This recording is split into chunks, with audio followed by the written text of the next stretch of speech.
বাংলাদেশের প্রধানমন্ত্রী যেই হন দুঃখ নাই, শিক্ষিত বেকার আমরা সবাই মোরা চাকরি চাই। ডিগ্রি অনার্স মাস্টার্স কইরা চাকরি না পাইয়া কপাল দুষে রিক্সা চালাই শহরে যাইয়া। গার্মেন্টসেও হয় না চাকরি রেফারেন্ট ছাড়া, কত টাকা নষ্ট করলাম গেটে গেটে গুইরা। বাবা মা কত আশা করছে মুদের লইয়া, চাকরি করব সুখে থাকবো বউ পোলাপান লইয়া। সরকারের চাকরি তো হয় না ঘুষ ছাড়া, বড় লোকের কপাল ভালো গরিবের কপাল পুরা। কি করব আমরা বলেন, টাকা পয়সা নাই, গরিব শিক্ষিত বেকার আমরা দিন মজুর তাই।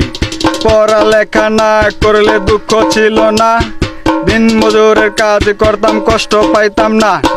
না যদি থাকে এই দেশে দাম শিক্ষার, কি লাভ বাড়াইয়া বলেন শিক্ষিত আর।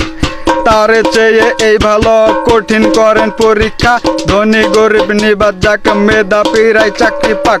আপনারাই উছিলা আল্লাহ মুদের ভরসা, গরিব শিক্ষিত বেকারদের গুছাইয়া দেন দুর্দশা। আমার বাড়ি টাঙ্গাইল জেলা, ডিগ্রি পাস করেছি, চাকরি না পাইয়া এখন হয়ে গেছি রাজমিস্ত্রি।